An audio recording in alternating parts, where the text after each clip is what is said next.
All right, so this is a very quick tuna dish because there's almost no cook time involved. I've already started the sauce.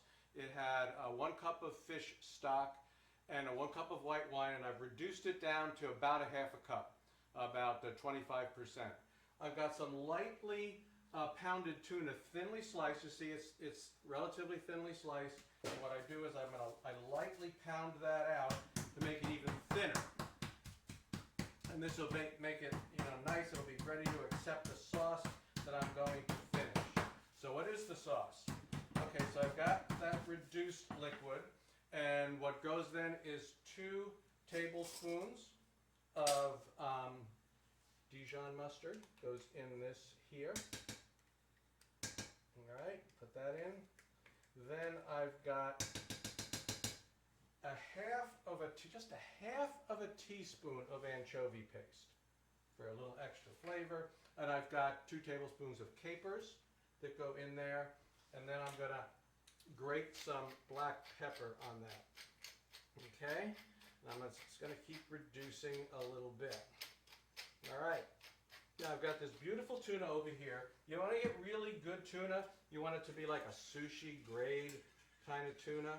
I'm going to mix up this sauce, and we'll continue reducing it.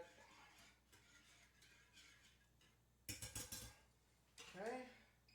And now what I've got here is I've got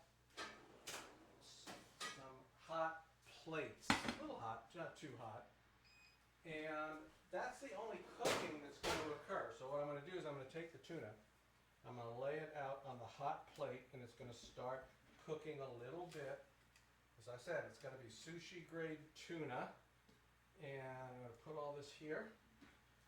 And the plate is going to start warming it up. And then the finish is I'm going to put the sauce on top. And that's the only cooking that occurs in the case of this dish. So let me grab this thing. I'm going to put some of this sauce. I'll pour it right over the top. See, like that. Okay. I don't need all of it. And that's it. Honestly, that is it. It's just, like I said, good quality tuna and a nice hot plate, a nice hot sauce, so you get a little bit of warming cooking. Let me give it a taste here. So, I mean, it's really good. You got that nice Dijon mustard sauce, pick up a little salty, and you notice I didn't put any salt in the sauce. Why? I have mustard, I have capers, I had anchovy paste. And it's just really delicious. It works perfectly with the tuna. The tuna's fantastic. You're really going to love this. And all you need to do is serve it with some plain rice, because there's plenty of sauce. You can, to pick up the flavor of the rice. You don't want to flavor the rice. You don't want anything else. And serve it with a salad on the side. See you next time.